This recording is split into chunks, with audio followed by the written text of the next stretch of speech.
Salut à tous, c'est Pierre de Phone Android. J'espère que vous allez bien et que vous avez pris votre meilleure boussole parce qu'aujourd'hui on va parler du OnePlus Nord CE. Donc le voici, le OnePlus Nord CE pour Core Edition et son nom complet c'est CE 5G. Ce n'est pas le successeur du OnePlus Nord, mais c'est un nouveau modèle. Un nouveau modèle qui vient se placer dans sa gamme juste un peu en dessous parce qu'il est vendu entre 300 et 400 euros selon la configuration que vous prenez. Donc qu'est-ce qu'on a pour ce prix-là? Eh bien déjà, forcément, vous vous en doutez, on a la 5G.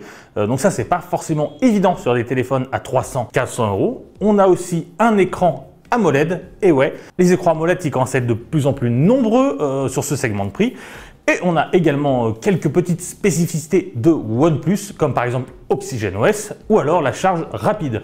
Bien entendu, on va disséquer un peu tout ça. On va voir ce que vaut ce OnePlus Nord CE 5G et on va voir si, selon vos besoins, ça vaut vraiment le coup de se pencher dessus ou pas. On va commencer par le plus évident, hein, vous vous en doutez, le design. Non, ce n'est pas le OnePlus Nord normal, c'est le OnePlus Nord CE. C'est pratiquement le même visuellement parlant. Sachant qu'il y a quand même quelques petits détails qui changent.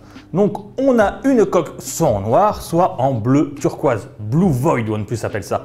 On a une coque en plastique avec une finition mat. Donc pour les traces de doigts, c'est très bien parce que forcément, il y a moins de traces de doigts. Je ne sais pas si ça se voit sur la vidéo, on a des reflets un petit peu violets sur les tranches qui sont un petit peu arrondies. Donc voilà, ça fait un très bel effet. C'est un téléphone qui est léger, il fait 170 grammes. C'est un téléphone qui est également très fin. Il fait 7,9 mm. Vous voyez, hein, il n'est pas épais. Au final, on a un téléphone avec un design qui pourrait presque passer pour celui dans notre gamme d'il y a 2 ans. Donc regardez, on a vraiment un beau produit, un produit coloré. Donc là, la version bleue, bien sûr. Donc voilà, sur l'aspect visuel, pas grand-chose à reprocher.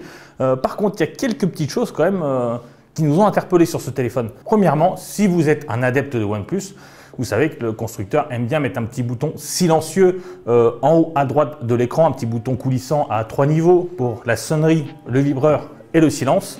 Et bien là, il est tout simplement pas là. Donc OnePlus nous a dit que c'était à cause de la finesse du téléphone. Sachant qu'il y a aussi des boutons d'allumage et de son, on ne voit pas trop pourquoi ils n'auraient pas pu mettre ce bouton-là. Mais il faut savoir que OxygenOS, la surcouche constructeur, a l'habitude d'avoir ce bouton-là. Donc quand on ne l'a pas, c'est un petit peu compliqué de mettre son téléphone en silencieux ou vibreur. Pour par exemple, si vous êtes en sonnerie et que vous voulez mettre votre téléphone en silencieux, il faut ouvrir le mixeur du volume, aller chercher la barre des sonneries et mettre votre téléphone en vibreur, puis en silencieux. Ça prend quelques secondes, mais c'est pas très pratique à la longue et c'est un peu dommage. On ne comprend pas trop pourquoi ce bouton, qui est vraiment la marque de sa de OnePlus, n'est pas disponible sur ce Nord CE. Un autre défaut qu'on remarque tant qu'on parle des boutons, OnePlus a l'habitude de passer son bouton d'allumage à droite et ses boutons de volume à gauche. Ceux-ci sur le Nord sont vraiment très sensibles. Et plusieurs fois, enfin même des dizaines de fois, il nous arrivait de prendre des screenshots par mégarde. Simplement, on prend le téléphone et regardez, j'appuie dessus, ça prend un screenshot. Et donc, on se retrouve avec la galerie avec une centaine de screenshots dans notre écran d'accueil parce qu'on l'a pris comme ça. Il faut vraiment faire gaffe à ça. Pour le reste, on a quand même un téléphone qui est bien fini, un téléphone en plastique, mais qui ne fait pas du tout cheap. C'est pas forcément le cas des autres concurrents. Par exemple, on se souvient que le Redmi Note 10 Pro était peut-être très bon, mais niveau visuel et niveau prise en main, ça faisait un petit peu cheapos. Là, c'est pas le cas. On a également un bel écran AMOLED qui recouvre pratiquement toute la façade, malgré des ports un peu épais. Et une dernière chose, on a un capteur d'empreinte sous l'écran. C'est pas courant sur des téléphones à 300 euros. Donc là, OnePlus a inclus ce capteur ici. Donc, capteur un petit peu bas, comme c'était le cas pour la série 9, mais qui fonctionne à la perfection. Vous voyez, pour le coup, c'est vraiment très agréable d'utiliser un capteur sous l'écran. Et en plus, ça économise de la place sur la façade. Enfin, dernier point en ce qui concerne le design, on remarquera, hop, et oui, il y a une petite prise jack. Ça, c'est plutôt cool sur un téléphone milieu de gamme parce que quand on achète un téléphone 300-400 euros, on va pas forcément acheter un casque ou des écouteurs Bluetooth d'une centaine d'euros. On va utiliser des écouteurs filaires classiques, donc c'est plutôt bien qu'il y ait la prise jack avec bien entendu toujours le port USB type C et le haut-parleur. On a un téléphone qui est plutôt réussi malgré des défauts agaçants. Voilà, bien entendu, vous aurez le détail dans notre test écrit sur le site.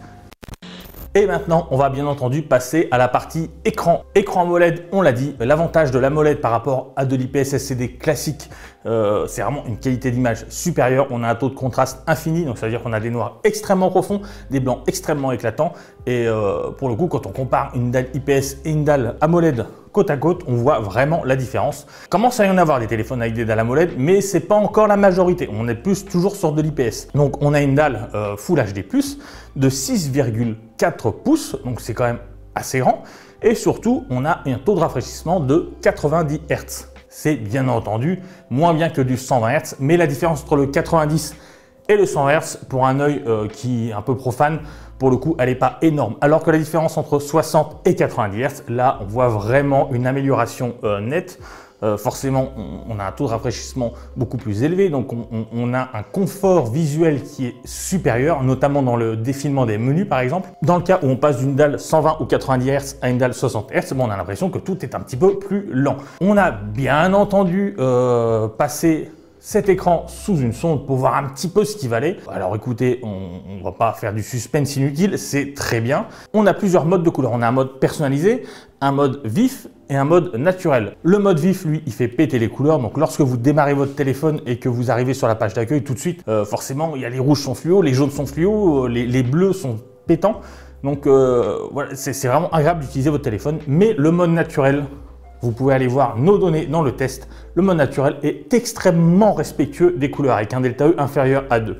Ça veut dire que lorsque vous regardez une photo que vous venez de prendre et que vous êtes en mode naturel, les couleurs sur votre écran sont exactement les mêmes que celles que vous avez devant les yeux. Donc ça, c'est plutôt cool. Enfin, pour la luminosité, c'est un petit peu le bémol de ce téléphone. On est un petit peu en dessous des 500 nits. C'est un peu juste pour un produit de ce type. Par exemple, lorsqu'il fait très très beau comme en ce moment et que vous utilisez votre téléphone en plein soleil, même à la luminosité maximale, vous aurez du mal à avoir quelque chose. Vous serez obligé de mettre votre main sur votre téléphone pour simplement regarder un message. Bon, c'est pas catastrophique non plus, mais c'est vraiment très très juste. Donc au final, on a quand même un écran de qualité, on a un écran très bien calibré. Pour le coup, l'AMOLED apporte vraiment quelque chose à l'utilisation. Donc là-dessus, bon travail de la part de OnePlus, vraiment un bon boulot. Puisqu'on parle de l'image, on va parler du son. Là, pour le coup, le tableau est un petit peu moins glorieux. Alors, on a un seul écouteur. Regardez, il est ici. On n'en a pas au-dessus de l'écran. Donc, il est un petit peu décalé sur le côté. C'est-à-dire que lorsque vous regardez une vidéo, votre paume ne l'écrasera pas. Mais il peut arriver, voilà, si vous bouchez l'écouteur, là, vous n'entendrez plus rien du tout. En dehors de ça, le son est digne d'une radio des années 80. Les timbres de voix ne sont pas reconnaissables. Écouter de la musique dessus, c'est une vraie torture. Non, là-dessus, c'est un ratage complet de la part de OnePlus. Alors certes, on est sur un smartphone, mais il y a des produits, même des produits à 300 € qui font beaucoup mieux que ça. Là, pour le coup, le son est vraiment pas bon. Après, pour ce qui est de l'écoute avec des écouteurs ou même de l'écoute au téléphone, ça va. C'est vraiment le son sur haut-parleur qui est très très mauvais. Un petit peu dommage, mais le téléphone a d'autres qualités. On va maintenant parler d'un aspect que beaucoup attendent, bien entendu, l'aspect performance. Qu'est-ce qu'on a dans ce OnePlus Nord CE 5G? Alors déjà, on a un processeur compatible 5G, ça c'est un peu la base, c'est marqué dans le nom du téléphone. C'est un Qualcomm Snapdragon 750G, donc un processeur vraiment très peu puissant, accompagné de soit 6, 8 ou 10 Go de RAM selon la configuration que vous choisissez, sachant que vous pouvez aussi choisir entre 128 et 256 Go de mémoire. Donc dans l'ensemble, les benches forcément sont pas très glorieux, mais on a quand même une utilisation agréable, une navigation fluide, on n'a pas de plantage, ça fonctionne comme ça devrait fonctionner.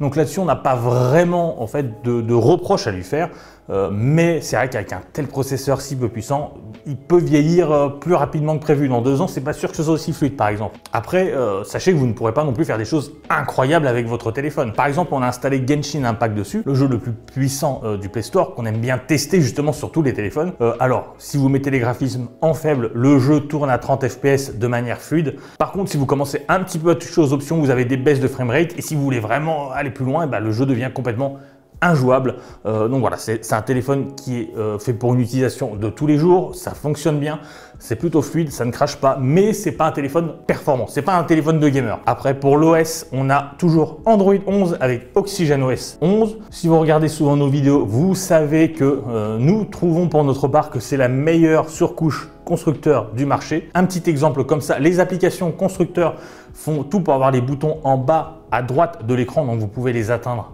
à une main simplement avec le pouce.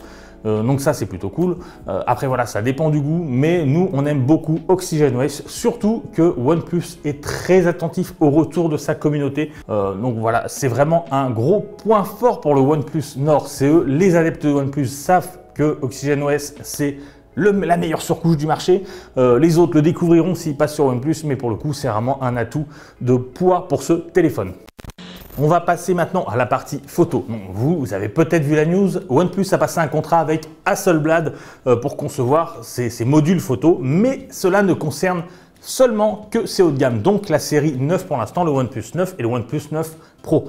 Ce OnePlus Nord CE n'est pas concerné, donc on a un téléphone entre guillemets 100% OnePlus dans sa partie photo.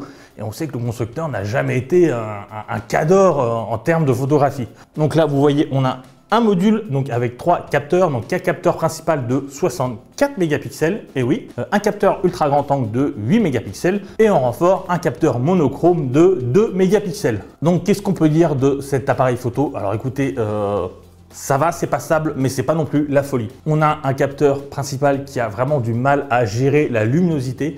On a des photos qui sont très contrastées et qui donnent vraiment un résultat pas très naturel, que ce soit dehors, en plein soleil ou même en intérieur. Vous pouvez voir sur le test, par exemple, on a pris des photos dans une église où vraiment la lumière très contrastée est vraiment très intéressante pour les photos. Là, on a l'impression en fait qu'il n'y a quasiment pas de toit sur l'église et que le soleil rentre directement dans le bâtiment, alors qu'on est à la base, en réalité, dans un environnement relativement sombre, donc c'est un petit peu dommage. On a vraiment un grain artificiel qui vient porter de la luminosité aux photos alors que ce n'est pas forcément nécessaire. C'est quelque chose qu'on trouve également dans le mode nuit qui fonctionne, mais c'est pareil, on a des photos, on a l'impression qu'elles ont été prises de jour parce que OnePlus augmente la luminosité de manière un petit peu bourrine. Donc voilà, le résultat n'est pas forcément très fou. Pareil, l'ultra grand angle, bon, on va pas s'étaler dessus, mais c'est pas très bon non plus. Un zoom 0x6, il fait acte de présence, mais le résultat obtenu n'est vraiment pas terrible. Mais enfin, on peut quand même signaler qu'en macro, il se débrouille plutôt bien le OnePlus Nord CE.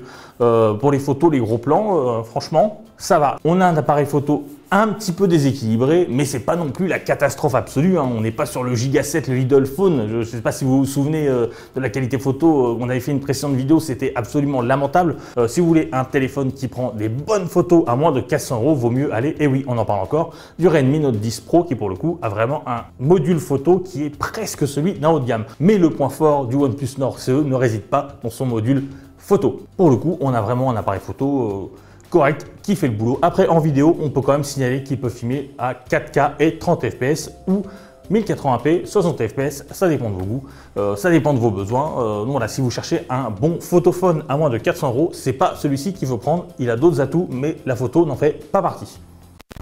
Enfin, on va parler d'un dernier point. Vous avez l'habitude, il s'agit de l'autonomie. Donc, on a un téléphone qui dispose d'une batterie de 4500 mAh, ce qui est plutôt correct, surtout pour un téléphone aussi fin. Donc avec une telle batterie et une surcouche qui est bien optimisée, on peut s'attendre à des bons résultats. En l'utilisant normalement, c'est-à-dire en faisant un petit peu de réseaux sociaux, en faisant un petit peu de GPS, de photos, de jeux, comme vous l'utiliseriez dans la vie de tous les jours, écoutez, on a tenu 1 jour et demi avant qu'il ne tombe à 0% en mode 90 Hz. C'est dans la moyenne actuelle, c'est pas incroyable non plus, c'est pas médiocre, c'est dans la bonne moyenne. C'est un téléphone satisfaisant de ce côté-là. Après, vous pouvez toujours régler l'écran à 60 Hz et là, vous pouvez tenir 2 jours tranquille sans vraiment vous approcher d'un chargeur. Donc voilà, on est toujours dans une bonne moyenne, un téléphone correct à ce niveau-là qui ne surprend pas non plus. Mais voilà, si vous cherchez un téléphone endurant qui ne se vide pas en une journée, le OnePlus Nord CE fera l'affaire.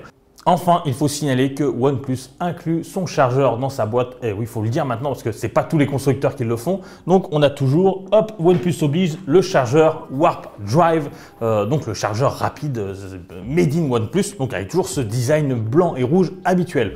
Si le OnePlus 9 Pro nous avait offert une recharge rapide de 65 watts, ici, on doit se contenter d'une recharge rapide de 30 watts, ce qui est déjà pas mal sur le papier. On a fait bien entendu des mesures et on a calculé une réalimentation de la batterie de 2 à 100% en 1h16. Bon, c'est pas très rapide, la recharge rapide n'en a que le nom et c'est un petit peu décevant, mais c'est pas non plus catastrophique. Mais voilà, 1h16, on aurait préféré tourner plus autour des 1 heure, sachant que dans les 30 derniers pourcents, la recharge rapide se ralentit vraiment. C'est-à-dire qu'au bout de 40 minutes, on avait rechargé 70% de la batterie. C'est pas un gros défaut, mais voilà, faut quand même le signaler. Donc au final, qu'est-ce qu'on a? On a un téléphone plutôt bien équilibré, avec un superbe écran, un beau design. Après, c'est vrai qu'il a quand même des faiblesses, notamment au niveau de l'appareil photo ou au niveau de sa puissance. Mais dans l'ensemble, on a un produit qui est maîtrisé par OnePlus. mais qui ne marquera pas l'histoire de la marque et qui ne marquera pas non plus l'histoire de la mobilité. Si vous cherchez un téléphone qui est compatible 5G et qui est à moins de 400 €, le OnePlus Nord CE est vraiment l'un des produits auxquels vous devriez vous intéresser. Après, sur ce segment de prix précis, on a Xiaomi, on en a parlé avec ses Note 10 Pro qui sont vraiment des excellents téléphones mais qui sont que 4G. C'est à vous de faire votre choix, mais pour le coup, ça c'est une valeur sûre. Bonne petite surprise, donc ce OnePlus Nord CE 5G. Sur ce, nous, on va retourner tester d'autres téléphones parce qu'il y en a d'autres qui arrivent. Si vous avez la moindre question sur ce OnePlus Nord 5G ou sur OnePlus en général, n'hésitez pas à la poser dans les commentaires, on y répondra. Bien entendu, abonnez-vous et surtout activez la petite cloche car il y a de belles choses qui arrivent prochainement sur la chaîne. Bon allez, profitez du soleil, profitez du déconfinement et sur ce, on vous dit à bientôt. Ciao!